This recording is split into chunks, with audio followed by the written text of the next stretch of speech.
Բարև ձեզ հարգելի հայրենակիցներ, ուղիղ եթերում Նոյան Տապանն է Երևանից, հիշեցնեմ, որ ուղիղ եթերի ընթացքում կարող եք զանգարել ամերիկյան 818-967-532 և հայաստանյան 060-3511-31 հեռախոսահամարներով հարցեր ուղղել մեր տաղավարում գտնվող հյուրին, ինչպես նաև Նոյան Տապանի ուղիղ եթերները կարող եք հետևել Նոյան Տապանի Patreon-ում, QR կոդը ձեր էկրաններին է։ Այսօր Նոյան Տապանի տաղավարում հյուրընկալել եմ գրող, սցենարիստ, հրապարակախոս Սոնա Մանուկյանին։ Բարև ձեզ, Տիկին Մանուկյան։ Բարև ձեզ։ Շնորհակալ եմ Նոյան Տապանի հրավերն ընդունելու համար։ Շնորհակալ հրավերի համար։ Տիկին Մանուկյան, բնականաբար այն թեման, որը հիմա արդեն մեկ շաբաթից ավել է քննարկվում է, թե համացանցում, թե իշխանական մակարդակով, թե հոգևորականների, մի խոսքով անհնար էր ձեզ հետ չքննարկել, չանդրադառնալ, լսել նաև ձեր մոտեցումները։ Ամեն դեպքում Նիկոլ Փաշինյանի գրառումը, Նիկոլ Փաշինյանի եկեղեցիներին չուլանացված այդպես որակելը, այս ամենի նախորդեց մայիսի 22-ին Փաշիզադեն հայտարարեց, որ հայկական եկեղեցին մեծ սպառնալիք է հարևան երկրների համար, տարածաշրջանի համար։ Դե հիմա մենք դարձել ենք այն հանրությունը, որ երկրի ներսում տեղի ունեցող ցանկացած հայտարարություն կամ ինչ-որ փոփոխություն փորձում ենք կապել այդպես ասած մեր հարևան երկրի հայտարարությունների հետ, գտնում ենք կապեր, սա հետևեց նրան, նա հետևեց նրան, բայց ամեն դեպքում արդյոք դուք կապը տեսնում եք, հանրության որոշ մասը տեսնում է այդ կապը եւ ընդհանրապես Նիկոլ Փաշինյանի մոտեցումը եկեղեցու հանդեպ։ Տեսեք, ինքն էլ ասում, որ այս ամենը եկեղեցու դեմ չէ։ Նա եկեղեցու քրիստոնեության որպես առաքելական եկեղեցու հավատարիմ հետևորդ է, խոնարհվում է եկեղեցու առաջ, բայց որպես մարդ, որը հավատում է երկրպագում է Հիսուս Քրիստոսին, ասում է, որ հայ առաքելական եկեղեցին մեր հոգու տունն է եւ այդ հոգու տան մեջ տեղի ունեցող իրադարձություններին չի կարող հանրությունը անտարբեր լինել։ Մի խոսքով, արդյոք կապ կա Փաշիզադեի հայտարարության հետ եւ Նիկոլ Փաշինյանը ինչու հենց հիմա որոշեց, որ պետք է իրականացնի այս արշավը, ոչ թե եկեղեցու դեմ, ինչպես ինքն է ասում, այլ ավելի բարձր հոգևոր դասի։ Այո, եկեղեցուց բարձր դաս չկա, դրանք եկող եւ գնացող սրբազաններ են, եթե սրբազան ասենք, բայց քանի որ Փաշինյանի խոսքով սկսեց, որ խոնարհվում է, մի խոսքով եկեղեցու առաջ ասեմ, Վահան Թոթովենցի խոսքերը եկեղեցին հայկական ծննդավայրն է հոգվույս։ Այնպես որ ցանկացած քրիստոնյա, հատկապես հայ քրիստոնյա, որ արմատական քրիստոնյա ենք, մենք պետականորեն առաջինը կրոն ընդունելու տեսակետից բոլորի համար հոգևոր տուն է եկեղեցին։ Ամեն մեկս մեր մեջ մի եկեղեցի կրում ենք։ Ամեն մեկս մեր մեջ առաքելական եկեղեցի եւ քրիստոնեությունը եւ Քրիստոսը հավատում եմ, որ վարչապետը ճիշտ է ասել։ Որ արշավը եկեղեցու դեմ չի, դրան էլ եմ հավատում, վստահում եմ։ Եվ հետո, եթե մենք թերթենք պատմության էջերը, եկեղեցու պատմության էջերը, Մարի ջան, դուք գիտեք իմ գրքի երկրորդ գործը եկեղեցուն է նվիրված, որը կոչվում է Լեզվակները պոկած զանգերը։ Ու պատահական վերնագիր չի, շատ լավ է ընտրված, շատ լավ ժամանակներ, լավ ասածը այն խառը ժամանակների մասին է, որ ջրերը ահագին պղտորվել, փրփրել էին, ու այդ ժամանակվա մասին գրված Խորեն Մուրադբեկյան կաթողիկոսի եւ նրա սպանության ժամանակների մասին եւ էլի կաթողիկոսների, ես հիմա կանդրադառնամ դրան։ Ու ինչու եկեղեցու դեմ չի, ցանկացած հայի ըմբոստացումը եկեղեցու դեմ չի։ Ես ինքս ըմբոստացել եմ վաղուց, հոգևորականության դեմ, ոչ բոլորի բնականաբար, կաթողիկոսի եւ իր այսպես խմբավորումների դեմ վաղուց ըմբոստացել եմ։ Կարծում եմ ժողովրդի մեծ մասը ըմբոստացած է։ Էլ չասեմ, որ մի տարի առաջ Սրբազան անունով, չգիտեմ ինչ, հեղափոխական էր, ինչեր Սքեմով եկած մեկը, որ կոչեր անում, չգիտեմ ինչներ կոչ անում, բա իրենք ինչ էին անում, եթե վարչապետը կամ ժողովուրդը կամ իշխանությունը պայքարում եկեղեցու դեմ, այդ դեպքում իրենք ինչ էին անում։ Սա ում էր ձեռ տալիս, բնականաբար թշնամուն, թող չանեին, եթե Փաշինյանը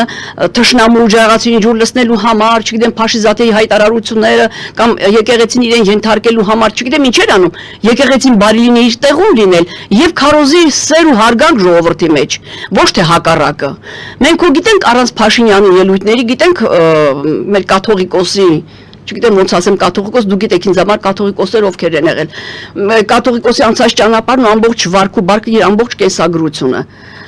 ոնց կարող է հայ քրիստոնյան չմբոստան այդպիսի կաթողիկոսի դեմ։ Ես թվեմ կաթողիկոսներ կզարմանաք, թող հենց մեր կաթողիկոսը, եթե չի կարդացել, բացի կարդա ու հասկանա ոնց են լինում կաթողիկոսները։ Եթե ես ասեմ ընդհանրապես վերջի 100-150 տարվա մասին ասեմ Մկրտիչ Խրիմյան հայրիկի մասին կաթողիկոսը նա էր։ Ես նրա գործունեությունը ընդհանրապես մի բանը կասեմ։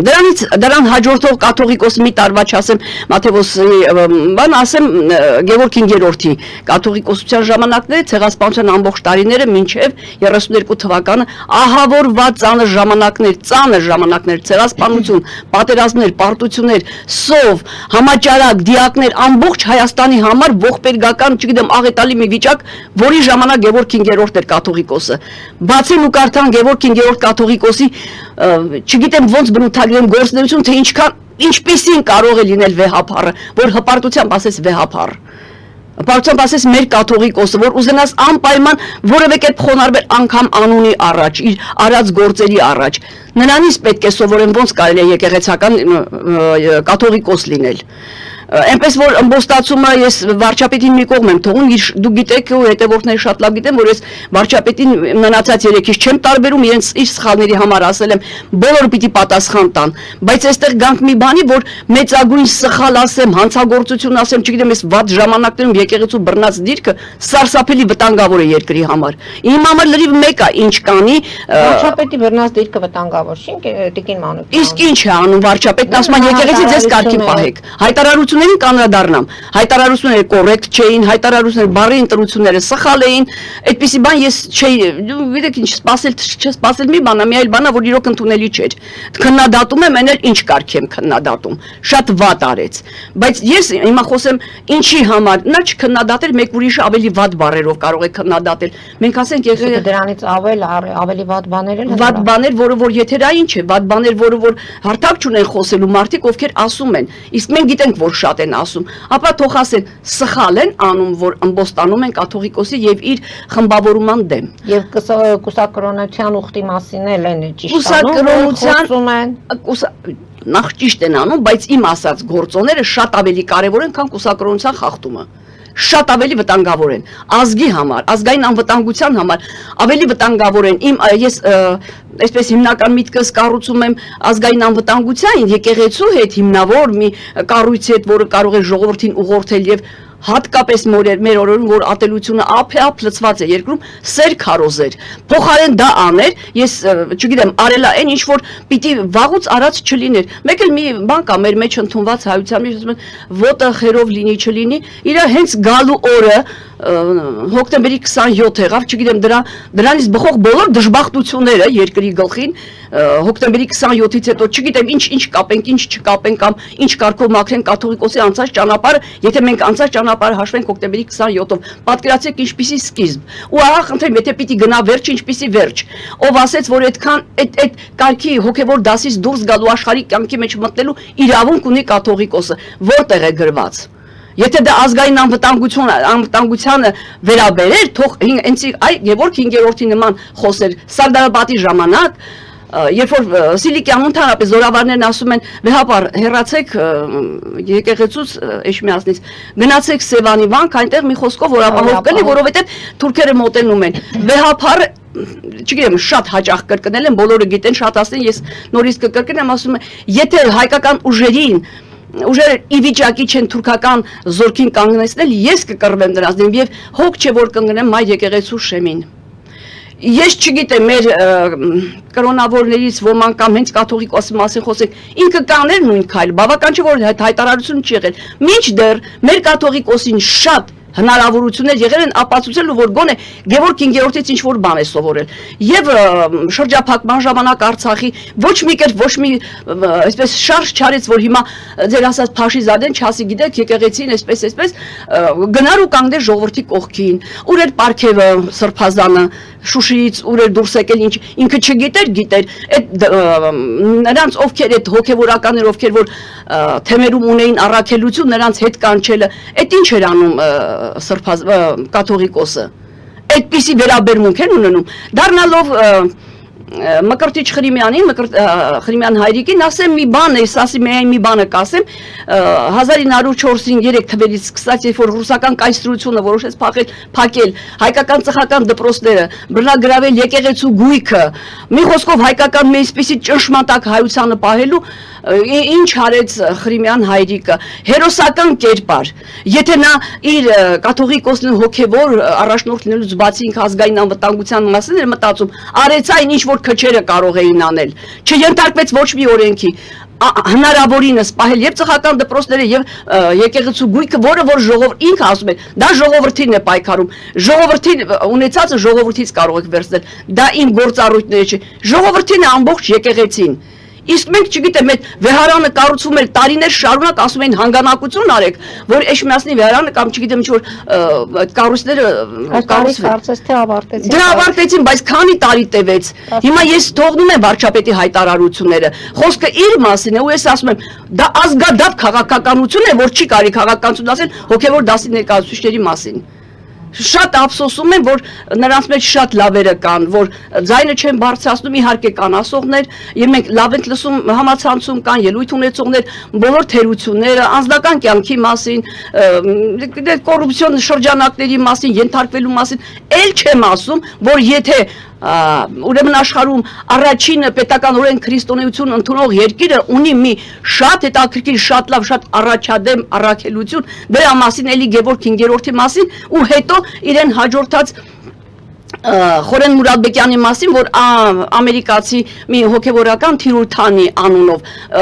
էջմիածիներ եկել ու Այն վատ ժամանակներում, երբ որ անաստվածներ էին արդեն գալիս իշխանության ու փակում էին եկեղեցիները, Չարենց ու Բակունց էին սպանում ու այն կարգի մարդիկ էին տանում գլուխները ուտում, որ վտանգավոր ժամանակներ է եւ Խորեն Մուրադբեկյանը այդ ժամանակ էր կանգնած եկեղեցու գահին։ Ու այդպիսի եկեղեցական այդպիսի կաթողիկոսից պիտի սովորի մեր ժամանակի հիմիկվա կաթողիկոսը, որ նրան սրբությամբ ընդունեն, ոչ մեկ ոչ մի խոսք ասելու իրավունք չունենա։ Հաբա համեմատեք, ես ո գիտեմ դա ինչ է նշանակում, ես ո որպես չասեմ մասնագետ գոնե այդ թեման ուսումնասիրող եկեղեցու որ պատմությունը գրել եմ, ես լավ գիտեմ դրանց տարբերությունը, ինձ որևէ կերպ որևէ բանով չեն համոզելու։ Տիկին Մանուկյան, տեսեք, մենք խոսում ենք հիմնականում դուք շեշտադրումները անում եք հոգևոր դասի եւ կաթողիկոսի եւ անդրադարձակ որ Նիկոլ Փաշինյանի մոտեցումներ նման ձևով հայտարարությունները անընդունելի են, բայց օրինակ քաղաքացիական պայմանագրի խմբակցության քարտուղար Հայկ Կոնջոյանի խոսքով եկեղեցին մաֆիոզ խմբավորում չէ, սփոկա անեն, որոշեն իրար մեջ, պիտի Գարեգին բն պետք է պատասխանի հարցերին։ Այսինքն նման խոսելաձևը ոչ միայն Նիկոլ Փաշինյանին է, այլ նաև իր թիմակիցներինը, ընդ որում Հայկ Կոնջոյանը հիշեցնում է, որ նույն այդ կաթողիկոսը օծել է նաև Սերժ Սարգսյանին, Ռոբերտ Քոչարյանին, այսինքն փորձել են դրանով լեգիտիմացնել նրանց իշխանությունը։ Այս ամենի մեջ քաղաքական գիծ է գնում։ Բնականաբար, իսկ ինչ գործ ուներ կաթողիկոսը քաղաքական գծից։ Հարց առաջին, ինչ գործ ուներ, ինչու էր խրվել, ինչու էր մտնել։ Ինչ է ասել Հայկ Կոնջորյանը, ես չեմ լսել։ Նկատի ունեք նման ձևով թեկուզ մաֆիոզ, նման հայտարարությունները բացեբաց, հատկապես եթե մենք ինչպես բոլորս ենք ասում, նման հայտարարություններով հարևանների ջրաղացին ենք ջուր լցնում։ Հա, ասեմ մի բան, Մարի ջան, ես դեմ եմ, ի սկզբանե ասեցի, որ դեմ եմ բառերի այդ բառամթերքի օգտագործմանը դեմ եմ, բայց ասել թե գիտեք հակառակ կողմից եկեղեցուն հարող չէ, սխալ ասեցի, հարող չէ, եկեղեցու կողմ Սերժ Քոչարյան կամ նախկիները կամ այդ ամբողջ ինչ ասեմ երկրի քանդելուն մասնակցած այդ մասային ինչ որ մի քանի կոպիտ խոսք ասել, այդքան էլ վտանգավոր չէ, այդքան էլ վատ չի։ Եղբայր եղել շրթունքներով, այսինքն իշխանավորները ես չէ, դրա համար ասում եմ բառերը ինձ այդքան դուր չեն գալիս, բայց եթե ասում են այնքան մեծ հանցագործություն չէ, այդ հանցագործություններին այդպիսի գնահատական տալը այդպես քննարկելու թեմա չի կարծում եմ։ Բայց դա այդպես է իրականում եղել։ Ով ասեց, որ Կիրիլից նա պիտի ստանա իշխանության կամ չէ, ով ասեց, բայց դրա անունը ինչ եք դնում։ Բա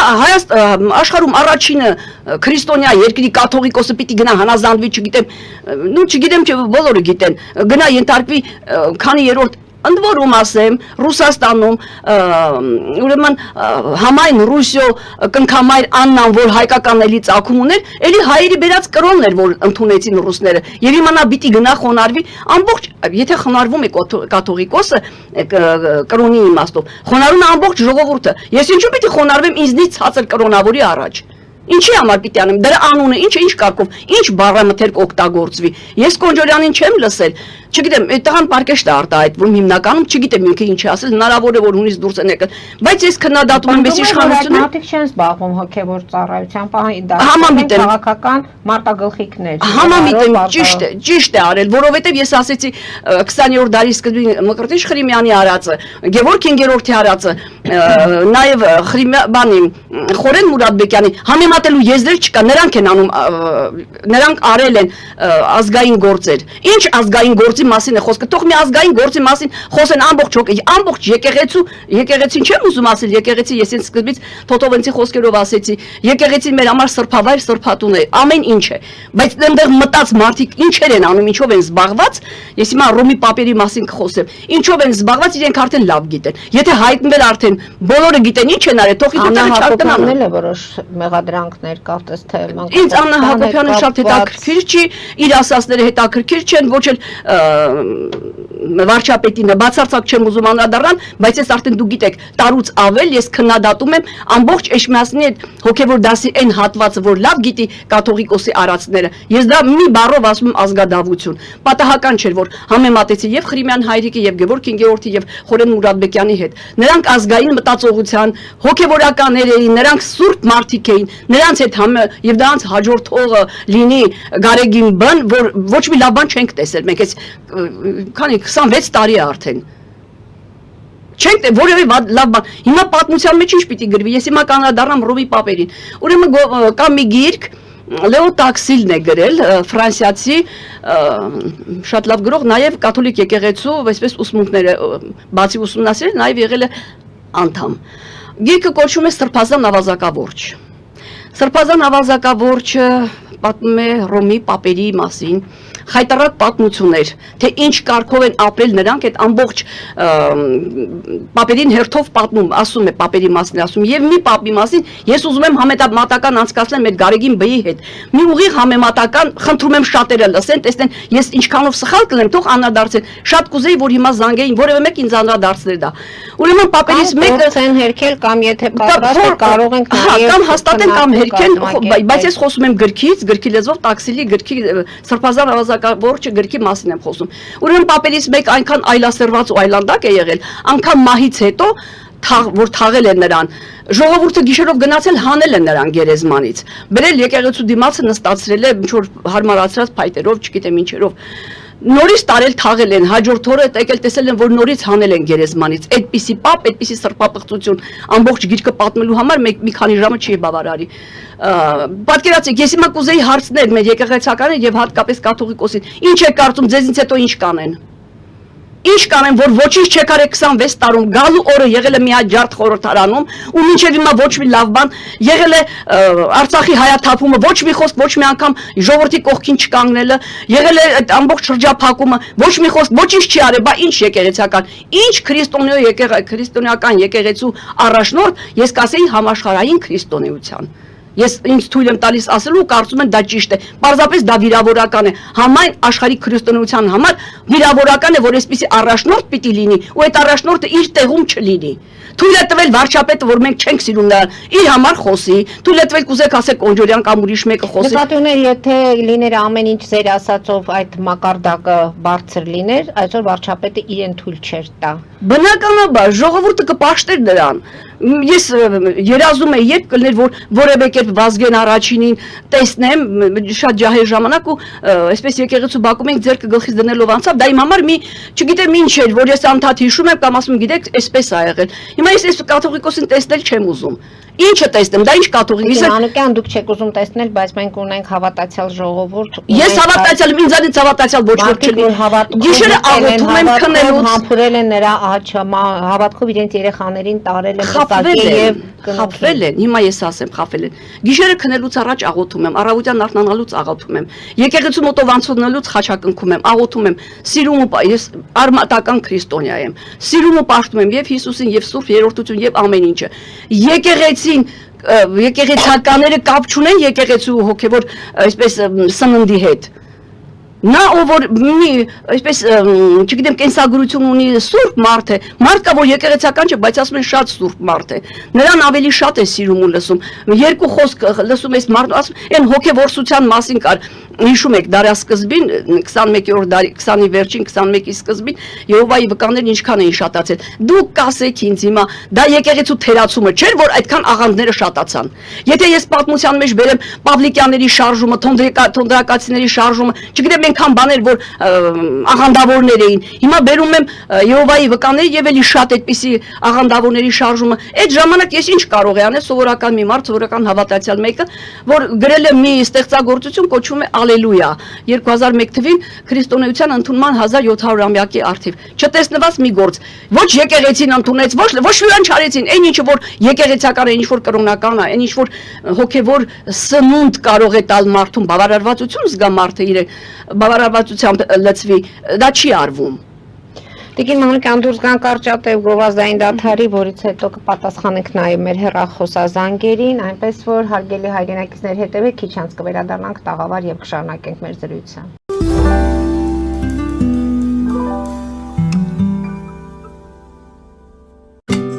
Ինչ է պետք տունը, առանձնատունը կամ ամառանոցը հաճելի, հարմարավետ դարձնելու համար։ Ճիշտ ընտրած կահույք, օրիգինալ դեկորներ, հյուրերին ընդունելուց գեղեցիկ սպասք, գուցե նոր սփռոց։ 60-ից ավելի ճանաչված եվրոպական բրենդների ինքնատիպ, չկրկնվող եւ մատչելի ընտրանին Fortuna Home and Country House խանութ սրահում։ Նորավոճ սպասք եւ կահույք հորեկա բնագավառի համար, տեքստիլ տնտեսական ապրանքներ, ամեն ինչ գեղեցիկ կյանքի համար։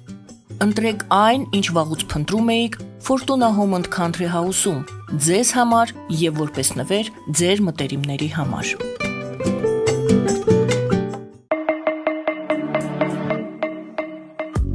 Յուրաքանչյուր զարդ գլուխ գործոց է, պատրաստված ամենայն ճշգրտությամբ եւ կրքով, որոնք կընդգծեն ձեր անհատականությունն ու գեղեցկությունը։ Մեր զարդերը պարզապես աքսեսուարներ չեն, այլ սիրո խոստովանություններ, որոնք կդառնան ձեր հիշողությունների խորհրդանիշը։ Դրանք ձեզ կդարձնեն ոճային եւ գրավիչ։ Ձեր պատմությունը սպասում է։ Երևան շիփինգ, սենսացիա ստեղ, հա։ Այո, ճիշտ եք եկել։ Սանդրոցներ Երևան ուղարկելը $2.99 օթանավով։ Այո, Իսկ եթե դոլար ուղարկես, դոլար ստանան։ Մի տոկոս, հա։ այո, Իսկ որ տանեն տուն հասցնեն, էլի մի տոկոս, հա։ 2%։ Հրասը ծրի է, էլի։ Ժողովուրդ սենսացիա, ծրի է։ Նորթ Հոլիվուդ կլենդել։ Jackpot հագուստի վաճառակենտրոնը վերաբացվել է Թահանգա քաղաքում։ Նոր տեսականի, նոր արժեքներով ու նոր զեղչերով։ Եվրոպական հագուստ եւ կոշկեղեն կանանց, տղամարդկանց եւ երեխաների համար։ Օծանելիք, ճամպրուկներ, պայուսակներ, գիշերանոցներ, գոտիներ եւ դրամապանակներ։ Մեծ ապրանքատեսականի, մեծ զեղչերով։ Համեցեք Jackpot Թահանգայում։ Հասցեն 7057 Foothill Boulevard։ Հեռախոս 818 813 2252։ Jackpot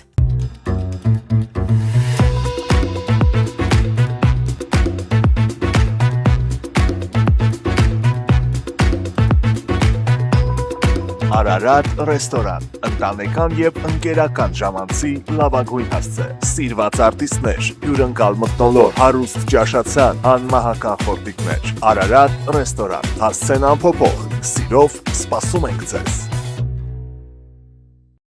Լավագույն պաղպաղակ, բնական, համեղ եւ մատչելի գներով պաղպաղակը կարող եք ձեռք բերել բոլոր հայկական խանութներում, պահանջեք հայկական պաղպաղակ, Թամարա պաղպաղակ։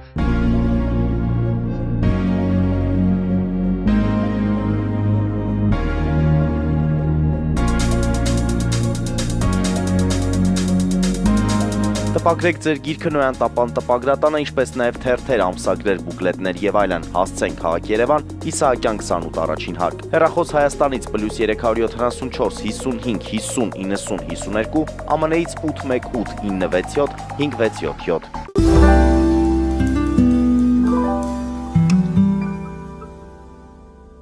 Արգելի հայրենակիցներ, Նոյան տապանը կրկին եթերում է եւ ինչպես խոստացել ենք, մենք հեռախոսազանգեր ունենք, լսենք մեր հեռուստադիտողին։ Լսում ենք ձեզ, դուք եթերում եք։ Լսում ենք ձեզ։ Լսում ենք։ Դուք Ալո։ լսում ենք ձեզ։ Այո, ինչ այսօրվա մեր պետությունը ասում է ճիշտ է ասում։ Մեր կաթողիկոսը ես Էջմիածնից եմ, ինքը Էջմիածին 4 գյուղի հետ աղբերն էլ ճիշտ են ասում, սրբապիղներ են իրանք։ Լավ, եկեք որակավորներ։ Կաթոլիկները 2012 թվին նույն բանը կատարվեց։ Ռոմե Պապը հրաժարվեց 2012 թվին։ Էսի հոգևորական չի։ Լավ, ես խնդրում եմ մեր եթերից որակավորումներ, վիրավորական խոսքեր չասել։ Ամեն դեպքում հասարակության մեջ կա հատված, որ համամիտ են վարչապետի հայտարարություններին, նրան նույնիսկ աջակցում են, կան նաև մարդիկ, որ դեմ են։ Կան նաև հասարակության մի ստվար զանգված, կարելի ասել, որ գտնում են, որ պետք է ասվեր, բայց ոչ այդ ձևով։ Ես այդ ստվար զանգվածի պատկանող մեկն եմ, պետք է ասվեր եւ դեռ ավելի շուտ պետք է ասվեր, ու ոչ միայն ասվեր, այլ պետք է արվեր։ Եվ այո, բարերին, բարամթերքին։ Այսինքն եկեղեցու գործերին պետք է խառնվեր իշխանությունը։ Եթե այդ գործերը ազգադավեն իհարկե։ Եթե ազգադավեն, անպայման պետք է խառնվեր։ Ինչ են շարունակում, եթե դավաճանը, երկիրը ռազմաճակատում դավաճանում գալիս է, ասում են ձեր գործը չի, այ ոնց որ ասում են անձնական գործերին մի խառնվեք, չգիտեմ, կուսակրոն է թե չէ, մի խառնվեք ու չխառնվեն։ Ու դավաճանի հարցին ինչ են շարունակում չխառնվեք։ Դա հայոց եկեղեցին է եւ հայոց եկեղեցին եթե չի առաջնորդում իր հոգեվոր առաջնորդությունը, ժողովրդին չի տանում դեպի ինչ ասեմ, խաղաղություն սեր, բա ինչու պիտի նամնատեղում։ Խոսքս եկեղեցու պատերի կամ ընդհանրապես մոմավառության մասին չէ, առաջնորդների մասին է։ Լսում ենք ձեզ, դուք եթերում եք։ Բարև Տիկին Պետրոսյան, բարև Տիկին Մանուկյան, ողջունում ձեզ Նոյան տապանի եթերում, ուրախ եմ ձեզ տեսնել առողջ։ Ես ուզում եմ մի բան նշել, որ շատերը մոռանում են, բացի կուսակրոնությունից կա անվտանգային խնդիր։ Գարեգինի եղբայրը Եզրացն է, ով Մոսկվայում, գիտենք, նա arczepiskopos է եւ նրա դեմ կարող է շատ կոմպրոմատներ լինել, ես մի բան ասեմ, որ Եզրացին անձամբ իմ հայրն է դեռ հանդիպել 78 թվականին, երբ նա վերադառնում էր Հունաստանից Հայաստան, նա իբրև թե Աթենքում կրոնական դպրոց էր հաճախել, բայց իրականում նա ցույց էր տվել նկարներ, որտեղ խրախճանքի աղջիկների հետ, եւ հետո ճղել էր դրանք գցել էր ծովը։ Պարզ է, չէ, որ Պուտինը նման մարդու դեմ կարող է ունենալ կոմպրոմատներ եւ հետեւաբար կոնտրոլ անել նաեւ Գարեգինին, որը անվտանգային խնդիր է։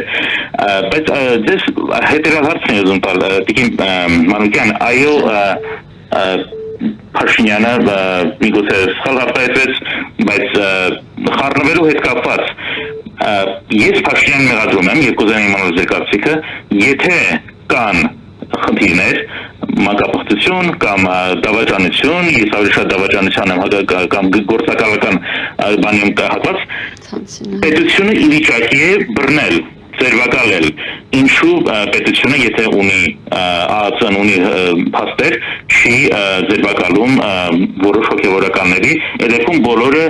իրենց նորմալ կպահեին։ Ձեր կարծիքով սա թերացում չէ պետության կողմից։ Շնորհակալություն։ Այո, թերացում է, շնորհակալ եմ հարցի համար, շատ թերացում է։ Գիտեք, երբեմն հարցերը հուշում են ուրիշ ինչ կարող է ասել, ընթացքում կարող է մոռանալ, շատ լավ էր հարցը, դա թերացում է։ Կարծեմ, որ ես սկզբում ասեցի, որ դեռ ուշացրել են։ Այնպես որ ցանկացած ազգադավություն, ցանկացած մի բան, որի մեջ տեսնում ես դավաճանության, այսպես նշույլներ կան, պետք է պատժվեն։ Դա ով ուզում է լինի, կլինի հոգևորական, կլինի իշխանավոր, կլինի այն հին բառերով ասեմ ռամիկ, ով ուզում է լինի, ինչի մեջ ազգադավություն կա արարքների մեջ, նա պիտի պատժվի եւ պատասխան տա։ Հրապարակավ որ մյուսները հասկանան, որ սխալը ու այդ կարգի սխալը անպայման պետք է պատժվի։ Դրանք լավ արարքը պիտի Թումայանին անդրադառնան, չէ՞, Թմկաբերդիարում ով չի սիրում թեկուզ դուշման լավ արարքը, լավին լավ պիտի ասել, վատին վատ պիտի ասել։ Իհարկե պիտի պատժվեր։ Իհարկե դա թերացում էր եղել։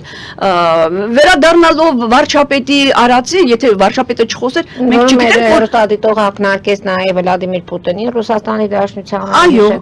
ես դա եմ ասում։ Նրա վերադառնալով մեր վարչապետի ասացին, եթե ինքը չի ասել հենց եղբոր մասին, մենք հո գիտենք, ժողովուրդը հո գիտի, որ մեկի բերանները, եւ հետո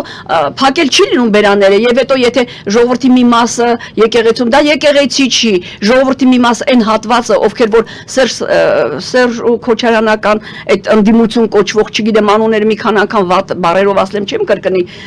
դրանց հետ նրանք են ասում եկեղեցուն մի կպեք։ Այստեղ հոգևոր ոչինչ չկա, սրանք բոլորը շահեր են,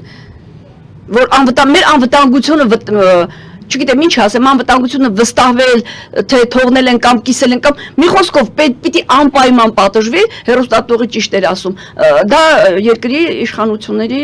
մարդկանց նաև ժողովրդի թերացումն է։ Ես չէի կարողանա գնալ այն պատարակին, որտեղ որ նա պետք է պիղծ ժպիտով, կեղծ ժպիտով ավելի շուտ ինչ որ Աստծոց ու չգիտեմ ինչերից խոսել, երբ որ ինքը Աստվածը ուրացել է շատ վաղուց։ Հենց մի անգամից ասեմ, Աստված ուրացել է 99 հոկտեմբերի 27-ից։ Ոչ մի խոսք, ոչ մի բան չասվեց այդ մեծագույն ողբերգության մասին, ու բոլորս ամբողջ ազգը համայն աշխարհի գիտի, որ մեր պարտության պատճառ հոկտեմբերի 27-ը սկսվեց այդտեղից։ Ոչ մի խոսք չի ասել, ինչ ասել այդ մարդու մասին։ Զանգերը շատ են, փորձենք մեկին էլ լսենք։ Լսում ենք ձեզ։ Հեռուստացույցի ձայնը իջեցրեք, որ մեզ հետ կարողանանք խոսել։ Այո։ Okay, բարև ձեզ։ Ներեք, ես ինքին մի րոպե ժամանակ տվեք եւ շատ է, խնդրում եմ 1 րոպեի մեջ տեղավորվեք։ Բոլորը խոսում են, բայց ժողովրդին չեն բացատրում, որ մեր խեղճ ժողովուրդը, որ ինչքան էլ որ հասկանում է հազարդևի լրագրողներ կան քաղաքագետիրա չեն բացատրում, թե ինչ է իրականում կատարվում։ Հիմա ես պարզ ասեմ մի րոպե ժամանակ տվեք։ Ամենակարևորը, ուրեմն, առաջինը, որ Պուտինը, որ աշխարհում ամենամեծ հարուստ պետությունը, բնական հարստությունները եւ այլն իր հարազատ եղբոր Աշևին, որ երկրորդ համաշխարհային պատերազմ հաղթեց Ուկրաինան է, սախել Բելարուսյան է։ Հիմա Իրան Թրամփը ասեց խելագարը, որտեղ խաղաղություն Ուկրաինայի տարել եւ այս երկու օր առաջ ինչը Բելարուսով ինչով էր այդ տներեք, որ ծանանում եմ, մորանում եմ ինչեմ ասելու, ասեց որ նայլա խելագար, Ռուսաստանում մեջ ճանաչված մարդ է, Բելարուսով չգիտեմ ինչ որ է, էդի ասեց, որ Պուտինն մարդը 200 բիլիոն մինակ փող ունի, չասած ինչ ունի, այդ մարդը խելագար է, որտեղ 1 միլիոն ռուս զինվորներին տարավ 3 օրում բդի Ուկրաինան 3 տարի, 3 ամսը չգրավի և 1 միլիոնի համար պատասխան պտի տա այդ տնողներին։ Հիմա մեր փոքրիկ Հայաստանը, որ գրեցին Փաշինյանը, որ եկավ իր անփորձ փողոցից բերած մարդկանցով, որ կային ուսանողներ եւ այլն բան, ցանցադեքա, եկավ փորձեց, որ երկիրը բանարե, փորձեց Ռուսաստանից անջատ մի քիչ արևմուտք կեցա, կամ ցույց տա, որ մենք էլ Հայաստան ենք բան, Ռուսաստանը սպասել է իր դաշնակից տալով, չօգնեց եւ մեզի 400 միլիոն է կերավ, երկալիքների պարտարը մնացած։ Լավ, ես ստիպված եմ արդեն ընդհատել ձեզ։ Ես կտեղավորվեմ մի րոպե, կարևորն եմ ասելու։ Հիմա եւ օգնեցը գիտենք բոլորը, ստվեցենք եւ այլն այդ բանին։ Հիմա կանք մեր սրբազանին եւ բանին, Փաշինյանին։ Փաշինյանը մեղավոր է, այդ մարդը խճճվել է, չի մանում Թուրքերին, Ռուսաստանին, Իրանին, Արևմուտքին, Ֆրանսիային, Ամերիկային, որ մեկին համոզեց իր փոքրիկ, որ Հայաստանը ոչ մի բան չունի, Ռուսաստանի ձեռից առած է գժում է գիշերները։ Լավ, հասկանալի է, ստիպված եմ ընդհատել, որտեղ արդեն ժամը հասկանալի է մտածմունքը, հասկանալի որը բոլորի շատերից մեկն է, որ ուզում էր ուղղակի ելույթ ունենալ, դա հարց չի, իր ասելիքը ասեր։ Հարցերն են հասկացել Ռուսաստանի Դաշնություն եւ Վլադիմիր Պուտին, այսինքն համամիտ բոլոր տառապանքների եւ բոլոր խնդիրների հետ կապված մեղադրանքները ուղղված էին դեպի Ռուսաստան, դեպի Կրեմլ։ Դեպի Կրեմլ, այո, իհարկե ոչ թե դրա մեջ ճշմարտություն կա, դա բացահայտ ճշմարտություն է։ Չի կարողանում, դա ուրիշ խոսակցություն է, մենք մի ժամվա մեջ չենք տեղավորվել, որտեղից եկած թիմը ժողովուրդը իր տեղում է։ Ժողովուրդը չի ընդունում այս կաթողիկոսին։ Նրանք ովքեր որ սկսում են խոսել, այսինչ ժողովուրդը չի ընդունում։ Ես շատ տեղեր եմ լինում, ես պատարակներին երբեմն եմ ասում, որովհետև ինչքան հասցնում եմ, լինում եմ մտնում են եկեղեցի մարդիկ դուրս են գալիս, ժողովրդի հետ շփվելը շատ կարևոր է։ Նրանք են ասում, ափսոս, որ կաթողիկոսն այսպիսին է։ Պատարակի գնացած ժողովուրդը Ես ձեզ խնդրում եմ տարբերակում ունի ժողովուրդը ինքը իր եկեղեցի ոնց որ ես ասում եմ որ եւ առավոտ եւ երեկո աղոթում եմ բոլոր հավատացյալները սիրում են եկեղեցին սիրում են Աստծուն ու Քրիստոսին բայց մերժելի է այս կաթողիկոսը բոլոր նրանք ովքեր նրա կողքին հավաքվել են դա չգիտեմ ասել են մաֆիոզ չեն ասել ճիշտ են ասել թե սխալ ես գտնում եմ որ դա հենց այդ կոռումպացված մասսան է Ես չէի ասի, որ նրանց մեջ այն կրոնավորները կան, որ հավատում են, այսքան պատմությունից հետո ինչքան եկեղեցիականներ խոսեցին, անձամբ ճանաչող մարդիկ խոսեցին համացանցում, մարդիկ ովքեր ոչ միայն անձնական կենսագրություն, այլև այսպես քաղաքական դաշտում արած իրարակները, բոլոր Պարզ է, հասկանալի է այդ կաթողիկոսի գործունեությունը, ընդունել կամ նրա համար, կանգնել ոտի ու ասել գիտեք ինչ կա, այսպես չի մենք չենք ընդունում Փաշինյանի կամ ժողովրդից որևէ մեկ ասածին, դա սխալ է։ Նիկի Մանուկյան, ելքը որը պետք է լինի ամեն դեպքում այստեղ սկսվել է այս բախումը, Նիկոլ Փաշինյանը պահանջում է, որ պատասխաններ պետք է դեռ լսի Մայրաթորից, Մայրաթորն էլ իրավապահ մարմիններին է դիմում արդեն Նիկոլ Փաշինյանի։ Հիմա ես ասեմ, արարքները կասեցնելու ես ելքը ասեմ, ես կարծում եմ, որ ես ճիշտ եմ ասում, որովհետև եկեղեցական պատմություն ուսումնասիրողը որ գիտի եկեղեցին ինչերի է ընդունակ եւ ինչեր կարող է անել, ես կարծում եմ, որ դա ճիշտն է։ Ուրեմն 1932 թվին եղավ կաթողիկոսի ընտրություն, մի քանի մարդիկ կային, որ ընտրվեց Խորեն Մուրադբեկյանը, չերկարացնեմ աշխարհի տարբեր երկրներից եկել են ընդունել ընտրության եւ այդ ժամանակները, կակեբի ասած, անաստվածների ժամանակներ գալիս Այդ ժամանակ մեծ հսկողության տակ էր, բայց ընտրությունը կատարվեց շատ արդար, ընտրվեց Խորեն Մուրադբեկյանը, ի դժբախտություն Խորեն Մուրադբեկյանին եւ ի երջանկություն ժողովրդին, որ նա որոշ բաներ կարողացավ անել։ Դա մեծ խոսակցություն է, չեմ կարող ասել։ Ուրեմն հոգեվորային դասը, որը որ գտնում է իրականում կաթողիկոսը ունի սխալներ Անձնական կյանքին չեմ կպնում, որը արժե կպնել, չեմ կպնում դրան, որը ունի ասելիք ու գիտեն, որ գարեգին բն արել է սխալներ, ազգադավ գործեր է արել, կոռումպացված է եղել,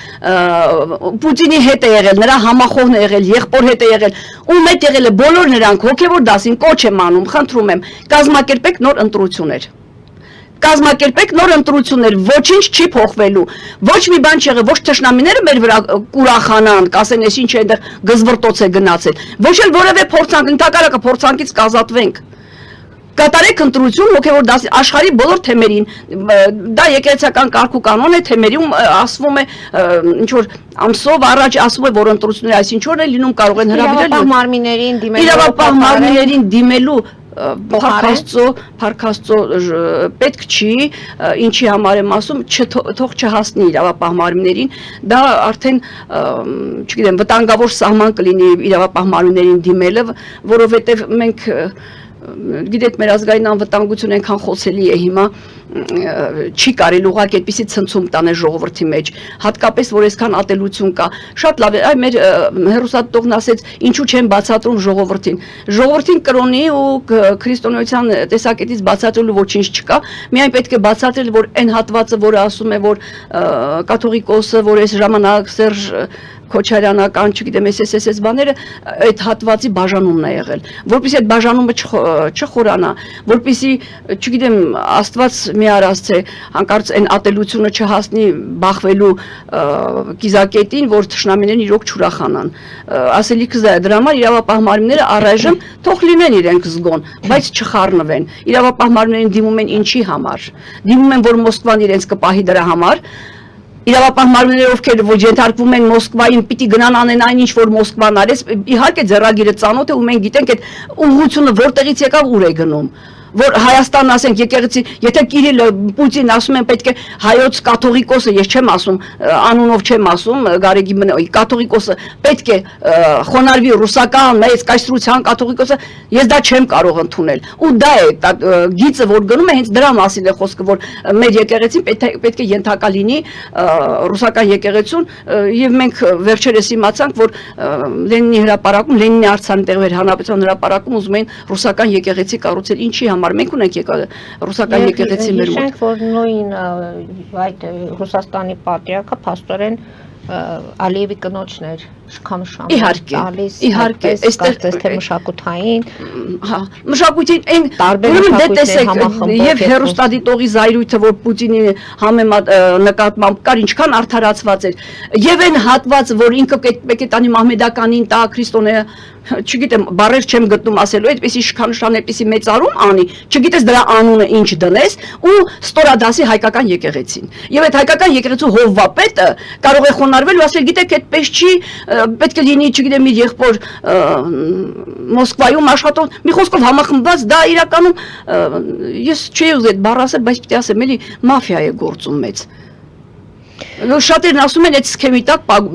ուսադիրներ կան, շատ հնարավոր է, ամեն ինչից երևում է, որ կան, այդպես չի կարելի, մարդ փոխարեն իր ժողովրդին սիրի, իր կրոնը սիրի, իր հավատանքները սիրի, քաղաքականության մեջ խրվել է եւ հիմա ասում է իրավապահներին պիտի ասեմ, ինչի համար ես ասում, ժողովրդին ասա, իրավապահները չեն ընտրել քեզ, եւ հոգեվոր դասին ասա, հոգեվոր դասը պիտի ուղղակի ընտրության գնա ու վերջ, կոչ եմ անում, խնդրում, հորդորում եմ, ուղղակի ինչ ասեմ, բառերով աղաչում եմ, որ հոգեվոր դասը գնա ընտրությունների, նոր կաթողիկոս կարիք ունենք, շատ հրատապ կաթողիկոսի կարիք ունենք։ Հարգելի հայրենակիցներ, Նոյան Տապանը կրկին եթերում է։ Տիկին Մանուկյան, ամեն դեպքում դուք առաջարկում եք այս բախումներից խուսափելու համար գնալ կաթողիկոսին նոր ընտրությունների, չդիմել իրավապահներին, այսինքն թող ժողովուրդը որոշի եւ Նիկոլ Փաշինյանը գուցե այդպես կտա կամ ներողություն կխնդրի, որ ինչ որ սխալ հայտարարություններ կամ հակառակը բարերի համար, ամեն դեպքում ելքը խաղաղ ճանապարհով, այսպես ասած, որովհետեւ հենց իրենք եկեղեցականներն են, Շիրակի թեմի առաջնորդն ասում է, պատերազմ է սկսված, այս պատերազմում, բայց պետք է հաղթի եկեղեցին, որովհետեւ եկեղեցին անպարտելի է։ Շիրակի թեմի առաջնորդին ասեմ, եկեղեցին վաղուց հաղթել է։ Սխալվել եք դուք հիմա հայտարարում եք եկեղեցին վաղուց եկեղեցին հաղթել է 301 թվից ով եք դուք որ եկեղեցու հաղթանակի մասին խոսեք եւ ով եք դուք որ ասեք մարտ է սկսվելու պետք է հաղթի եկեղեցին հաղթելու է քրիստոնեությունը հաղթելու է արդարությունը անկախ նրանցից ովքեր են ջատագովները այսօրվա որ չգիտեմ բայ ինչ խոսենք անցած տարվա այդ ամբողջ արշավի ժամանակ սրբազանը փողոցները մաքրելով գնում էր որ գիտեք հեսա էս կանենք են կանենք բայց ժողովուրդն ինչի չարեց բա կանգնեին էլի ասեին հիմա Շիրակի թեմի առաջնորդ ասում է պիտի հաղթի եկեղեցին հայ բարեկամ դուք չկայիք որ եկեղեցին հաղթել է 301 թվից միշտ հաղթած է եղել մարդկանց հոգու եկեղեցին հաղթել է մարդկանց ձեռքերով կառուցած եկեղեցին հաղթել է բոլոր աղոթքները հաղթել են ինչի մասին եք խոսում պայքար չի սկսել եթե եկեղեցի եւ Նիկոլ Փաշինյանը այո հիմա էլ է հաղթած դուք ուղղակի պիտի մաքրվեք գնաք ճանապարհից որ եկեցու հաղթանակը ժողովրդին ծառայի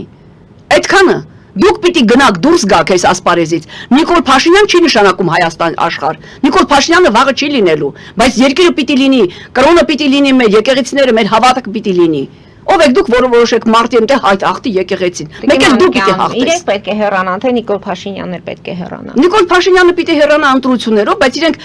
հնարավորինս շուտ պիտի հեռանան որ Փաշիզադեներն ու չգիտեմ ինչերը չխոսան ասեն գիտեք եկեղեցին Էջմիածին եկեղեցին եղել է ժամանակին ադրբեջանական չգիտեմ բայց մի հատ խոսեք վերկացեք խոսեք բայց ինչ են ասում սրբապղծությունը ամեն ինչ ալու խոսեք ասեք որ դուք որ գրողի ծոսն եք որ Էջմիածին հայերինն էր այդ ինչ եք խոսում բա խոսեք վերկացեք իրավաբաններ եք կանչում, չգիտեմ ինչեր եք անում, որոշում եք, որ գիտեք եկեղեցին պետք է հաղթի, սուտ եք ասում, ձեր ժողովրդի եկեղեցին վաղուց հաղթել է։ Նիկոլ Փաշինյանի համար են բերում փոխանցում։ Կարևոր չի ում համար են բերում, նրանք իրավունք չունեն եկեղեցի, ուրեմն այսպես միտքս ընդհատվեց, վաղուց մենք հաղթել ենք, եկեղեցին հաղթել է, դուք եք պարտվել, որ եկեղեցու մարդիկ չեք։ Դուք վաղուց պարտվել եք, որ եկեղեցականի հագուստի տակ, չգիտեմ ինչ սրբապղծությամբ եք զբաղվում, դուք վաղուց պարտվել եք, դուք ինչ գործ կապունեք եկեղեցու հետ։ Եկեղեցին այդպիսի բաներ ա քարոզել։ Եկեղեցին ասලා ուրիշ երկրի, չգիտեմ, ջրաղացին ջուր լցրու։ Եկեղեցին ասලා գիտեք ինչ կա, երբ որ ինձ կան պատվեն, մի հատ մահմեդականի, մի հատ չգիտեմ, կրոն նկարի բանի համար, եսի ինչեր անում, մարդիկ են սպանում Ֆրանսիայում կնոջը սպանեցին, որ Մուհամեդի նկարը ասել էր դրեք մի կողմ, մի խոսքով չեմ ուզում խորանալ։ Բայց դուք ինչ եք արել։ Ամբողջ մի սուրբ ժողովրդու սուրբ երկիրը ապականում են մի խոսք չեք ասում։ Դուք վաղուց պարտված եք կհաղթի եկեղեցին վաղուց է հաղթել։ Լավ կլինի մաքրվեք ընդհանրապես ժողովրդի ճանապարհից չափականեք, ոչ մի բան չանեք, թողեք ժողովրդի ճանապարհը կհաղթի, կհարթի։ Եվ կանի այն ինչ որ մենք այնքան բան գիտենք, ժողովուրդն այնքան բան գիտի։ Մեր հերոստատողն ասեց պետք է բացատրել ժողովրդին, բացատրելու կարիք չկա, ամեն ինչ պարզ է։ Պարզ, ամեն ինչ պարզ է։ Ես չեմ ասում մենակ իմ գիրքը, վերցեք լեզվակները պոկած զանգերը կարդացեք, կտեսնեք ինչքան պարզ է։ Ոչ մի բանը գաղտնիք չի։ Եկեղեցին կհաղթի։ Այդ այն որ ասում են սքեմի տակ ուսադիրներ են դրանց ճիշտ են ասում։ Եկեղեցու անվան տակ այդ սրիկայություններն անում եք, ասում եք կհաղթի։ Իհարկե մաքուր եկեղեցին սուրբ եկեղեցին պիտի հաղթի։ Դուք ինչ կապ ունեք եկեղեցու հետ։ Այդ սքեմ հաղթելը կամ այդպես խոսելա եկեղեցի։ Տիկին Մանուկյան, ամեն դեպքում կհետևենք, ինչպես Նիկոլ Փաշինյանն էր ասում, սրանով չի ավարտվելու, այսինքն երկու կողմերն էլ ուզում են միջև վերջ գնալ, ամեն մեկի համար։ Դες ուզում Նիկոլ Փաշինյանը ընդհանրապես չխառնվի, գործ չունի, չխառնվի, իր բառամթերքով իր չգիտեմ չխառնվի հիշեցրել կրկին, որ դեռ մայրաթուր, այսինքն չի դադարում գրառումները, իսկ գրառումները նշանակում Չգիտեմ ինչքանով է դադարում, ես հոգևոր դասին կոչ եմ անում, որպեսզի խաղաղն, եթե ձեր մեջ կան մարդիկ, իսկ ես վստահ եմ, որ կան մարդիկ, կան ազգային մտածողության մարդիկ, կան սուրբ մարդիկ, որ Գևորգ 5-րդն ասում էր սրբազան հայրեր, լսեք ինչ եմ ասում։ Եթե կան ձեր մեջ այդպիսի ասած սրբազան հայրեր, ես ձեզ խնդրում եմ, գնացեք ընտրությունների, կազմակերպեք, գնացեք աշխարհում շատ թեմեր կան, բոլորը խելացի լավ, բոլորը չէ, շատերը խելացի ու լավ մարդիկ են, ազգային մտածողության մարդիկ են։ Գնացեք ընտրությունների, մաքրեք մեր եկեղեցին, եւ հոգու եկեղեցին մաքրեք, եւ մեր եկեղեցին մաքրեք, որ արդեն 1700 տարվա պատմություն ունի։ Իմ կոչը, հորդորը, խնդրանքը, այդ եկեղեցի բերեք, որի մեջ լիքը սեր կա, իսկ Աստված սեր է, բերեք այդ եկեղեցին,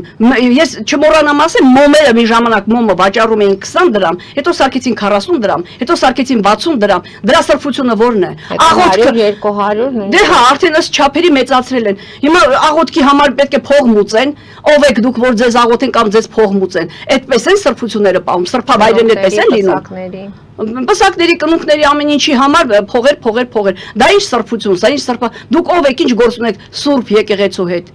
Շատ կուզեի, որ իմ ալելույա ստեղծագործությունը, թեկուզ մեկ դերասանի թատրոնով լիներ, այնտեղ կհասկանային սրբությունը որն է, եկեղեցին որն է, աղոթքը ինչ է իրանից ներկայացնում, որ սքեմը հանում է մարդու թևերից կարող է հրեշտակներ աճեն, որտեղ նա սուրբ մարդ է, ոչ թե պագոներ տեսնեն ու ասեն, գիտեք ինչ կա, եկեղեցին կհաղթի, դուք ինչ կապ ունեք եկեղեցու հետ։ Տիկին Մանուկյան, այս թեման դեռ շատ ջուր կվերցի, խմոր ինչպես ասում են, այո, ճիշտ է։ Ունենանք եւս մեկ անգամ։ Ուզում եմ հանդրադառնալ նաև մեկ այլ թեմայի, որը կարծում եմ դուք ասելիք կունենաք։ Ֆրանսիան Սյունիքում գլխավոր հյուպատոսության փոխարեն պատվո հյուպատոսի գրասենյակ բացեց։ Շատ լավ է արել, շատ հիացած եմ։ Ազնիվ մեկ-մեկ լավ բաներ են լինում, որ ուրախանում եմ։ Բրավո Ֆրանսիային։ Ու այնպիսի ժամանակ, երբ որ Լավրովը եկավ ու գնաց, փառավորվել եմ, շատ ուրախ եմ դրա համար։ Որում նրանք էլ ունեն, չէ, ցանկություն։ Ծրագիր ունեն, ցանկություն ունեն, այո։ Մեր ժողովրդից է կախված մեր, այո, ինչ որտեղ նաև իշխանություններից, ինչ որտեղ չի երևի շատը, որ հնարավորինս ռուսական այսպես ներկայությունը պակասի երկրում շատ լավ կլինի։ Եթե Ֆրանսիան եկել է, հիանալի է, իսկ ես գիտեմ, որ եկել է, ես շատ վաղուց զարմանալիորեն դեռ 15 թվից ֆրանսիական հնդկական հարաբերությունների հետ կապված, քանից ասել եմ շուտով կլինի Գորգին խանը Ֆրանսիայի 18-րդ դարի մասին է խոսքը, բարեկամության, հավատարմության ու շատ բաների մասին խնդրում եմ շատ մարդիկ պատմաբաներ հատկապես չնեղանան ինձնից, որ ես չեմ նշում 1921 թվականի Կիլիկյան Հայաստանի հատվածի հայաթափությունը, որ էլի Ֆրանսիայի հետ կապված էր, դրա հետ կապ չկապել իմ ասածները, որպես մարդու, որպես անձնավորության, եթե այդպես լինի, մենք նաև մեր Միսակ Մանուշյան եւ իր տիկնոջ վերաթաղումը բանը այդպես հարգանքով հարաբերությունները ժողովրդի հետ, ես էլ իմ փոքր լուման եմ բերում այդ հարաբերությունների ամրապնդմանը, որը կարծում եմ շուտով կլինի եւ շնորհանդեսին կմասնակցի, ես արդեն ասելիք շատ կունենամ, ասելիք ունենա նաև մեր ազգային ակադեմիան, ինստիտուտը պատմության, այնքան որ բրավո Ֆրանսիայի արածին, ես կուզեի ասել, գիտեք, մի քիչ ավելին արեք, ավելին, մի խոսքով, եւ ինչքան շատ երկրներ մեր մոտ այդպիսի բարեկամ երկրներ հյուպատոսություն բացային, այնքան լավ հավասիկ մեր սահմաններին կանգնած եվրոդիտորդները, որ մենք դրանով ապահով քննում ենք, այնպես որ դա մեզ շատ կարևոր է պետք է։ Քանի որ ժամանակը մոտենում է մեր ավարտին, ես ուզում եմ անդրադառնանք նաև Նիկոլ Փաշինյանի 3 եւ առաջին օրերին կատարված հայտարարություններին։ Սիրելի երեխաներ, լավ սովորեք, որ լավ ապրեք։ Բարձր աշխատավարձ 80-ից 90%-ով հիմնականում ստանում են նրանք, ովքեր մրցունակ կրթություն են ստացել։ Ցածր աշխատավարձ ստանում են նրանք, ովքեր չեն ստացել մրցունակ կրթություն։ Սա իհարկե կրթության բարեփոխումների մասին է ակնարկում Նիկոլ Փաշինյանը, բայց ամեն դեպքում համաձայնեք այս հայտարարության հետ, մոտեցման հետ, որտեղ միշտ է Նիկոլ Փաշինյանն ասում, եթե ունենաք համապատասխան կրթություն, կունենաք նաև համապատասխան վարձատրվող աշխատավարձ։ Եթե հաշվի առնենք, որ հիմա ամեն ինչ նյութականացվել է, որ ամեն ինչ փողի չափանիշը փողն է, ճիշտ է ասում։ Եվ ընդ որում երջանկության հետ կապված է, չէ՞ Նիկոլ Փաշինյանը շատ վտանգավոր բան, այո։ Այդտեղ մենք կորցնում ենք հոգևոր հայրենիքի գաղափարը, բայց եթե մտածենք, որ աշխարհում այո ընդունված էլ չեմ ասում, մեր մոտ ինչքան նյութականացված է, փող հետ կապված է, ուրեմն ճիշտ է ասում, եթե պետք է փող լինի։ Բայց որ երկրի ապագան, ժողովրդի ապագան, չգիտեմ, մեր այսպես սերունդների կրթված մրցունակ լինել համաշխարհային ասպարեզում, դա լինի գյուտարարություն, դա կլինի մշակույթի զարգացում, ինչ լինի, բնականաբար մտավոր պոտենցիալ ունեցող մարդիկ են դրոշակակիրներ լինելու։ Այնպես որ ես էլ հույսեր կապում եմ շատ լավ սովորողների հետ եւ կուզեի մեր մանկավարժական, իմիջիալոց ասեմ, կուզեի որ մեր մանկավարժների մեջ ուսուցիչների մեջ տղամարդ ուսուցիչներ մանկավարժներ լինեին, որը որ շատ մեծ բաց է։ Այդ բաց լրացնելու համար դա կուզեի որ լիներ։ Եվ վարձատրությունը լիներ նորմալ եւ կարողանային հավասարակշռության բերել երկու սեռերի ներկայությունը դպրոցում։ Ուսնումը ես միշտ ասել եմ կրթական համակարգի փոփոխությունները շատ կարեւոր են, որովհետեւ մեր համակարգը շատ փտած, շատ վատ համակարգ է, շատ վատ, ես շատ դժգոհ եմ այդ համակարգից, բայց դպրոցը մեր հիմքերի հիմքն է, մեր կրթությունը, բնականաբար ձևակերպումների մեջ որոշ բաների համամիտ չեմ, այդպիսի ձևակերպում ես չէի անի, բայց շատ կուզեի, որ այսպես լուսավոր երեխաներ դուրս գան, լուսավոր երեխաներ դպրոցը այսպես կյանք ներդնի։ Ասում են ձևակերպումների հետ համաձայն չենք որոշ ձևակերպումների հետ։ Մարդիկ Հայաստանում հիմա 50%-ով ավելի լավ են ապրում, քան 2018-ին։ Եվ Նիկոլ Փաշինյանը ինչ 2018 թվականին միջին աշխատավարձը եղել է 173,996 դրամ, 2025 թվականին 304,992 դրամ։ Չգիտեմ, գուցե աշխատավարձի աճը կազմել է 130,000 դրամ կամ 70%, ասում է Փաշինյանը։ Նիկոլ Փաշինյանը խոսում է իրական Հայաստանի մասին, բայց Նիկոլ Փաշինյանի այս հայտարարությունները կարծես թե կամ ընդունել չի լինում այդ իրական Հայաստանում։ Ես ինձ դա էի ուզում ասել, գուցե ի շրջապատում կան այնպիսի մարդիկ, որ այդպիսի տարբերություն է եղել թռիչքային զարգացում աշխատավարձի մեջ, բայց ես չգիտեմ ունի, ինչու չեն ամուսնանում երիտասարդները, ինչու են թոշակառուները բողոքում, որ թոշակները չի բավարարում։ Այո, դրա համար բառերով չի որ պիտի ասեն։ Չեն գնում այն մարդիկ ու ընտանիքի անդամները չեն կարողանում 130-140,000 դրամ ընդամենը ստանալ։ Այդ ինչուների պատասխանները մենք ինչու տեսեք երեք ասում են որ երջանկությունը կամ հարցերի հետ է կապված ազատությունը, շրջագայությունը,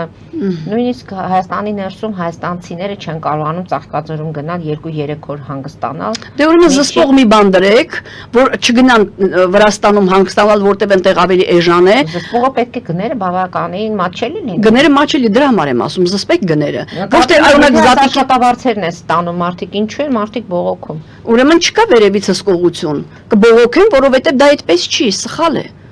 Իր շրջապատում կան այդպիսի թռիչքաձև զարգացող բարձր աշխատավարձ ստացող մարդիկ, եթե կան թող ասի, իմ շրջապատում չկան։ Ես չգիտեմ, դրա հետ համամիտ չեմ, բայց ինչ վերաբերում է որ պետք է երկիրը հարստանա, ունենա եւ